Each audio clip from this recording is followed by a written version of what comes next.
All right, so before we start, just remember that we've always got access to a formula sheet. First couple of questions are very typical, so we need to find the derivative, and it's just a standard derivative exponential function, k out the front, so -3 times the 2 gives me -16 to the 3x1 mark. Part B, again standard, work out a derivative and then substitute the value in. So again, my suggestion, let's write everything in the power. So it's x to the half.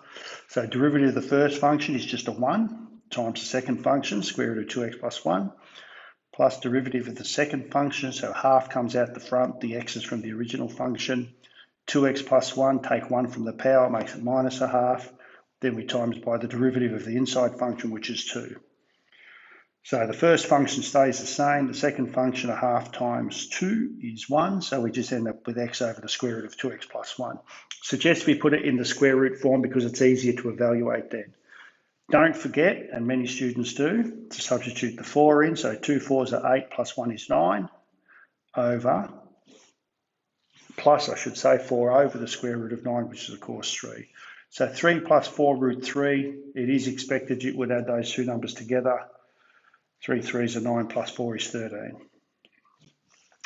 2, again, except this time we're just going to work out the function from the derivative, so we're going to work out an integral.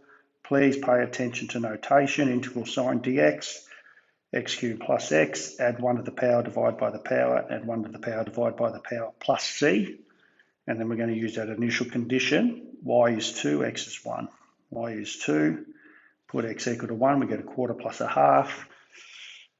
Just be careful, this is where we can sometimes make mistakes. So a quarter plus a half is 3/4.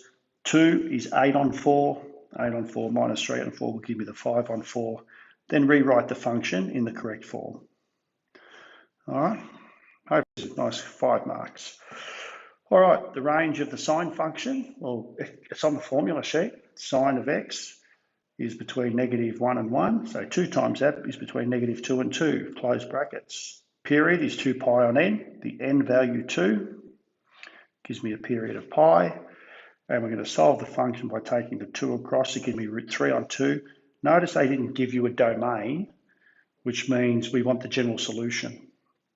So I guess there's two ways. If you can remember the general solution better, I guess what you've got to remember, we're looking at sine x is positive there and there. So if like it's even, 2 pi plus, well, what was my angle? It was pi on 3. And this one here is sort of pi minus pi on 3. So there's the even pi plus, and over here, 2k plus 1 is the odd pi minus, all right? So then if we take our pi on 3 out the front as a common factor, I get a 1. 6k times pi on 3 will give me the 2k, so we've got to increase that by the factor of 3. Divide the 2 across. Pi on 3 divided by 2 is of course pi on 6. So there's one general solution. I think the easiest way with the 2k plus 1, expand it first. So I get a 2k plus pi minus pi on 3. There's my 2 pi on 3 there. I'll take the 2 pi on 3 out the front in this case and get a 6k plus 1 again. And then I'm going to get my pi on 3, 6k plus 1 is the second solution. We need to state was k is equal to, you could go -3, -2, -1, 0, 1, 2, etc. Put a few dots if you want. And unless my memory serves me, which doesn't always, k is an element of z. But state what k is going to be. Okay. I guess the next part of this question could have easily been, sketch this graph. All right, because we've worked out, if they'd asked us for the x-intercepts, they might have then asked us to go on and sketch the graph. All right, instead they've asked us to sketch the graph of a basic hyperbolic function. Okay, so we know asymptotes are at 2 and 1, so let's put those in first, make sure we clearly label equations, and then find our intercept. So if I put x equal to 0, I get 1 minus 1, so I get y equal to 2, mark it, put the coordinate. And then if I put y equal to 0, I get 1 is equal to 2 over x minus 2. So I just took the negative across to make it positive, multiply the x minus 2 over to give me x minus 2 equal to 2, I get x is equal to 4. Good thing with this is if you make a silly mistake, it probably shouldn't fit the graph, okay? And so then we're going to just draw our lines, try to make sure that the lines approach asymptotes. I'll put a little arrow on that one. And so there's our graph. Find the values of x for which 1 minus 2 over x minus 2 is greater than 3. So you can sort of see on the graph, I guess that's the line y equals 3. Yeah, so I want this section here. So I can see roughly where the answer should be. So if I've got 1 minus x minus 2 is equal to 3, I might take, what have I done there? I'm going to take the 3 over there to give me a negative 2 and take that on this side to make it a positive. Multiply by x minus 2 across, so I get 2 on the left. Negative 2 times all of that. Multiply the negative through, gives me negative 2x plus 4 is equal to 2. Subtract the 4 to give me a negative 2 equals negative 2x equals 1. Again, that looks about, I'll use the other pen. That looks about right, doesn't it? X equal to 1. Yeah, look, I've drawn it a little bit off, but it's a ballpark figure. You know, so it's clearly not -1 or it's not 3 or something like that. So we can check to see if our answers are reasonable. Hopefully, so far so good. I have a common horizontal axis intercept at 2, 0. Find the coordinates of the other horizontal axis of graph G. So I've got to find the intercepts of G. So let's solve it equal to 0. Take the 4 across, divide by 4 gives me a 1. Take the square root, plus or minus 1. So I get x is equal to 1 plus or minus 1. So there's my two x intercepts. So 2, 0 is the one that I've been given. So 0, 0 is the other one. All right, so probably a statement saying second intercept is 0, 0. All right, what are we going to do now? It's a transformation where it has been applied in the following order. So I've used a matrix transformation here. So dilation by a factor of half from the vertical axis. So it's a half from the y-axis, which means the x value gets affected. So a half times the x value. Translation of 2 units to the right, positive x direction, so x plus 2. So there's my two transformations. So if I expand that matrix transformation, I get x dashed is equal to, probably don't need those big square brackets. I don't know, probably bad to put those in a matrix context. So what we're saying is, those two statements leave it to me, if I rearrange, bring the 2 across, multiply by 2, I get x is equal to 2 times x dash minus 2. So now I can substitute both of those into the equation.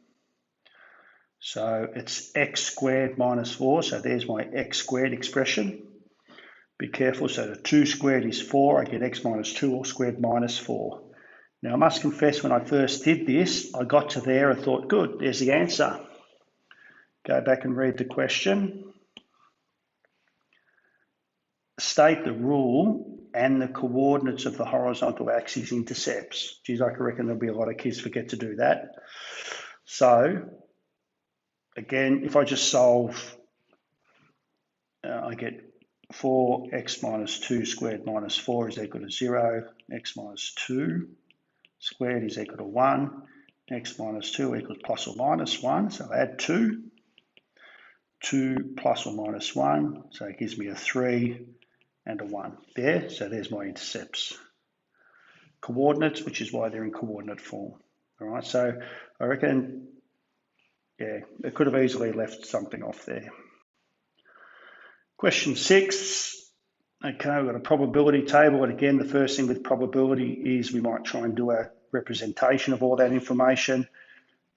Because there was a lot of glazed with, glazed not, so sort of G and C, G and not C, so I thought a probability table or a Carnot map is the way to go. So glazed, not C, custard, no custard, and just fill in the gaps. So obviously the ones in blue are the probabilities that we were given, and then we can just add and subtract everything to make sure they add up. And then from off the table, G dash intersection C is my 4/10, which is that one there. All right. So now we've got 20 donuts in the box are randomly allocated to 2 new boxes, box A and box B. So I went for a tree diagram here because we're going to pick one and then we're going to have a donut from it.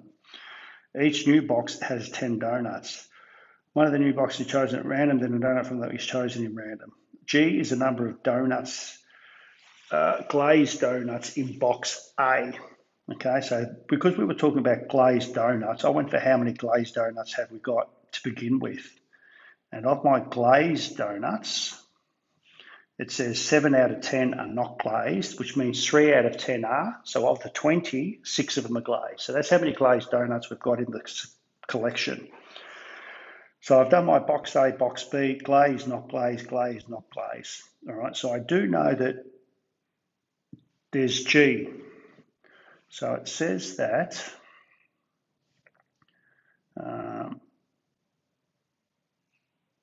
where does it tell me about G?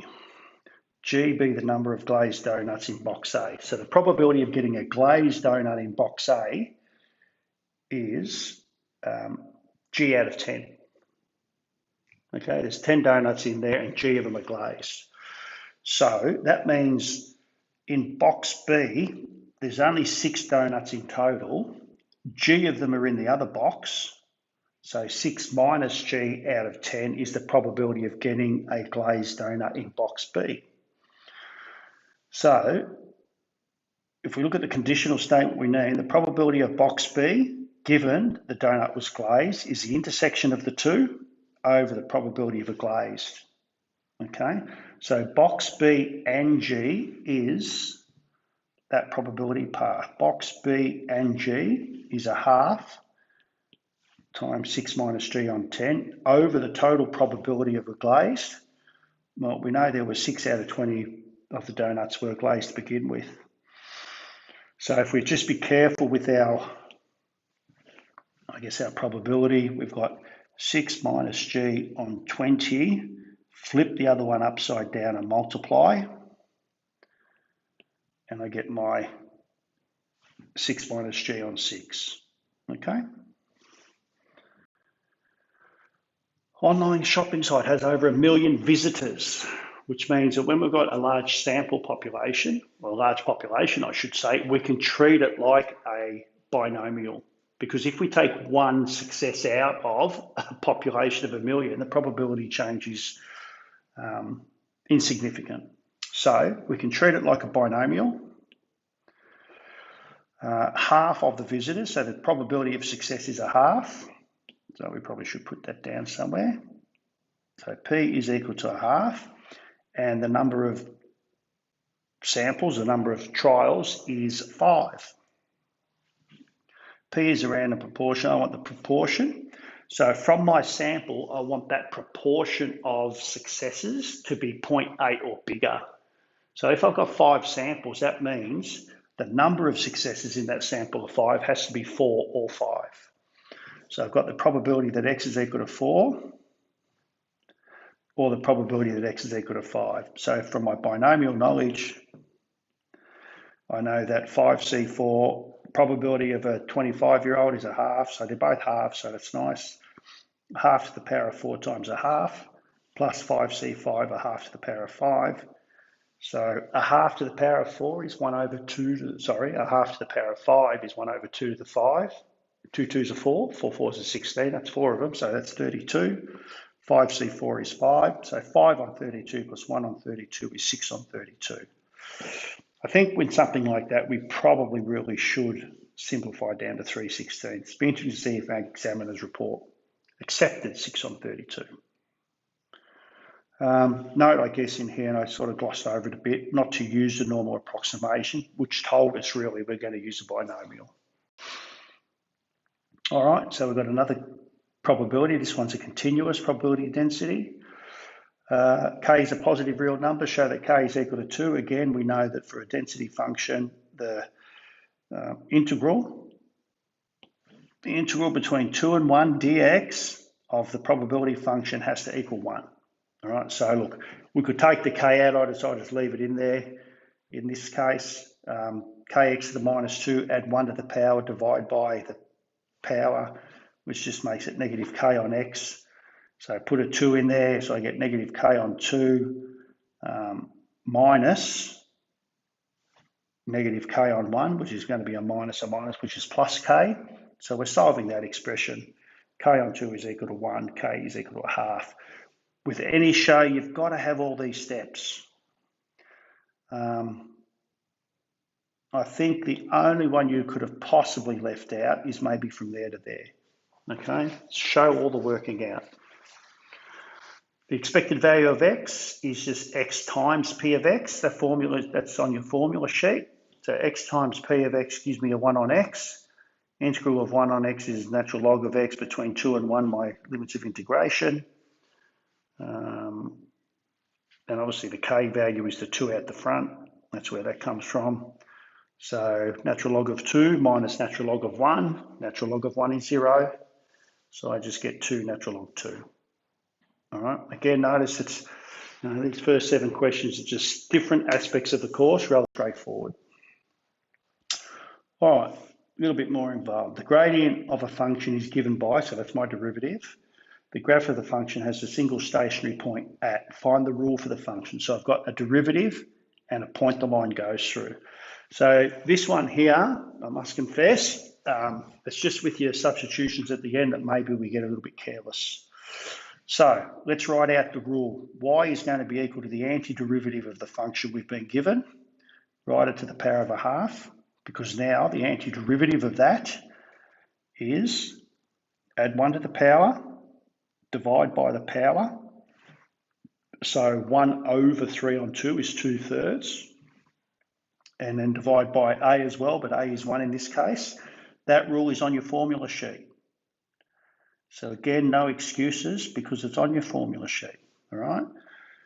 X squared on 4, so it's x to the 2 on 2, so it becomes x to the 2 on 4. Add 1 to the power, negative 3x on 2 plus some constant c. This is where we've just got to be a bit careful. Fractions. 29 on 4 is equal to, substitute 3 in. So if I've got, come down to the bottom, if I've got 3 plus 6, which is 9, to the 3 on 2, I've got 9 to the half cubed. Okay, that's how we're simplifying those. So often when we've got an on 2 tech free, there's often a perfect square in there, or it's a nice little root 2 or a root 3 or something that we can then raise to a power of 3, say. So the square root of 9 is 3. 3 cubed is 27. That's where the 27 comes from. 2/3 of that. 3 squared is 9. 3 times 3 is also 9 plus c. So 29 on 4 is still the left-hand side. 27 divided by 3 is 9 times 2 is 18. Minus 9 on 4 minus 9 on 2 is minus 9 on 4 minus 18 on 4, which gives me minus 27 on 4. So I just thought, well, let's get everything as the common denominator. 4 18s are 72. Minus 25 is 45. Take that 45 across and we get a nice little 16 on 4. So we get c is equal to negative 16 on 4, which is negative 4. Rewrite the function in the correct form. Okay. Determine the nature of a stationary point. For most of us, it's using a slope diagram. So let's check the nature. I know there's only one stationary point because it said it in the question, single stationary point. So I can just pick any value to the left, any value to the right. So I've put x equal to 10 because 10 plus 6 to the power of a half is 16, square root of 16, which is 4. So it was an easy number to work out. and that quickly shows me that dy dx is less than 0, that x equal to -2, dy dx is greater than 0. So I've got a -2 greater than 0, 0 less than 0. So I've got a maximum. All right. I probably should local max. Question 9. All right, again, there's multiple ways we could have gone through this. I've used the way that the examiners suggested, which works out actually to be the easiest. So first up, show that the equation of the line that passes through the point A and P is given by, and we know that the line itself is a tangent line. Pretty sure we're told that. That's a tangent at the point, okay? So it's about the derivative at that point. So I guess finding that point is probably useful, or at least finding the gradient of that line. So I think this right angle was the easiest way to work with things, because I know the circle had a radius of 1, that's 1. The distance of that length there is 2 because A is 2. So if I come down here in green, there's my triangle there. So 0P in yellow, 0 to A is the next yellow. And from Pythagoras' theorem, that gives that one as √3. So the angle I'm interested in, theta, is the angle that's between OA and AP, and tan theta is equal to 1 on √3, which is equal to pi on 6. So that little angle in there is pi on 6. So that gives me the gradient of that line, because tan of pi on 6 is 1 on √3, but because our gradient is negative, I get the gradient of the line is -1 on √3. So I've got y equals -1/3 of x plus c. I substitute my point 2, 0 in. 0, put a 2 there to make it -2, so c is equal to 2 on √3. I get the tangent line that we require. All right. These two are a little bit more challenging. Let's have a think. All right, so we've got xy is equal to 1, 0, 0, q, where q is an element of R except for 0. And we've got to work with the values of Q to satisfy some conditions. Now, if I think about what Q does, I've got Y is equal to QY. So my Y value is being multiplied by a vector of Q. So my graph either stretches up or down by a factor of Q, all right? Now, so it's a dilation from the x-axis. So find the values of Q for which the graph of H intersects with the unit circle at least once. So we're intersecting once there already, and you can sort of see that blue line that I've already got on the graph. It can go all the way down from there to there.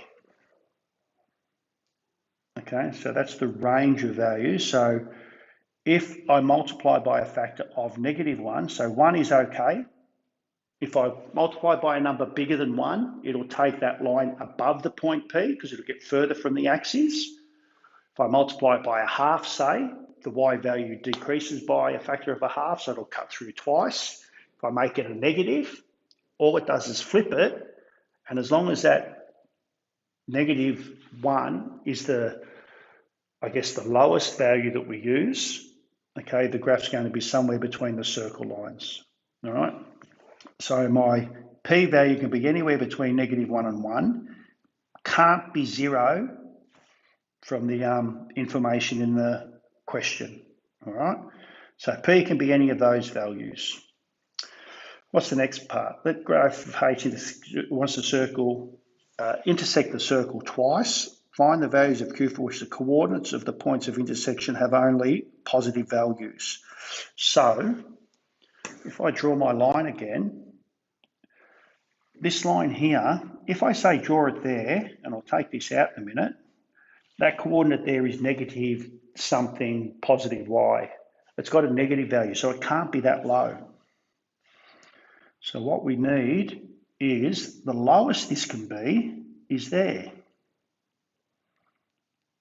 at the point 0, 1. That's the lowest the point of intersection can be, yeah? So I need the new y-intercept to come down just to be 1. So the current y-intercept is 2 on root 3. So this is where, so the p-value times 2 over root 3 has to be greater than 1. All right, that's where down the bottom here, I've just written it in red. That's where that statement comes from, because 1 is the lowest value that my y-intercept can be. Otherwise, my x-coordinate becomes negative. So if I rearrange that, I get p has to be greater than root 3 on 2. So I can't be greater than 1 because I don't want it to go up there. So 1 is the biggest value I can be. And root 3 on 2 is the smallest value I can be. Now let's think about, do I want to include the endpoints or not?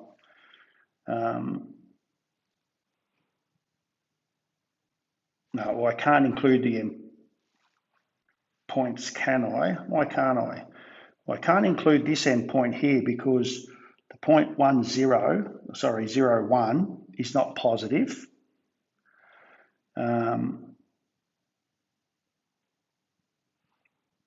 Yeah, is not positive, and at x equal to 1, that's the tangent line, and it's only got 1 point of intersection. So it has to intersect twice. So that's why the 2 endpoints can't be included. All right, but that one was a little bit challenging. So now we've got an area. All right, P, the point of intersection of the graph.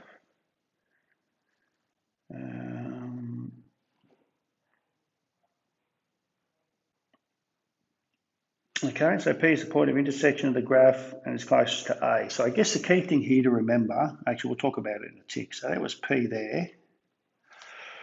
So that was, at that point there was my tangent. We'll talk about that in a minute. So area of a triangle is a half base height. So the height of this triangle, that's 1.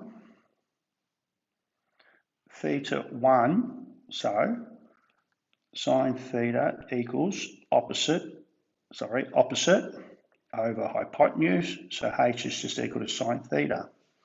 So there's my sine theta, a half. The base length was 2. So the area is given by sine theta. So there's a rule for my area. All right. Determine a maximum possible area. So typically we'd say, okay, dA d theta is the derivative of that, which is cos theta.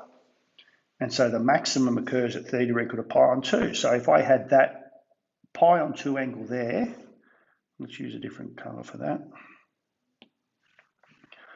If I pick pi on 2, I've got this green triangle here. Yeah?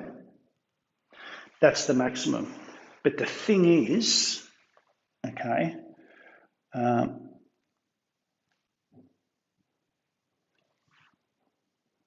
I can't have that one there because the point of intersection closest is that one there.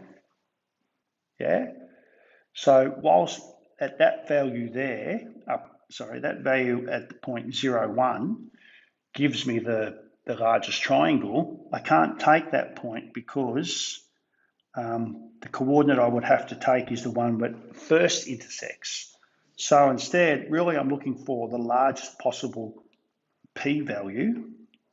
Oops, I'm going to rub out all that stuff. I'll rub out all that stuff. The largest possible p-value, which is the one there, should be right, which is the one there where I have a tangent line. So that one there is the tangent line of P, isn't it? And the angle that gave me that was pi on 3. So the largest possible angle I can have is pi on 3. All right, so I guess if we weren't thinking it through, we went with pi on 2 because that was when our derivative was 0, but there's a restriction on theta. And so sine of pi on 3 is root 3 on 2, so that's actually the maximum area. Should put units squared probably. All right, again, another good thinking question.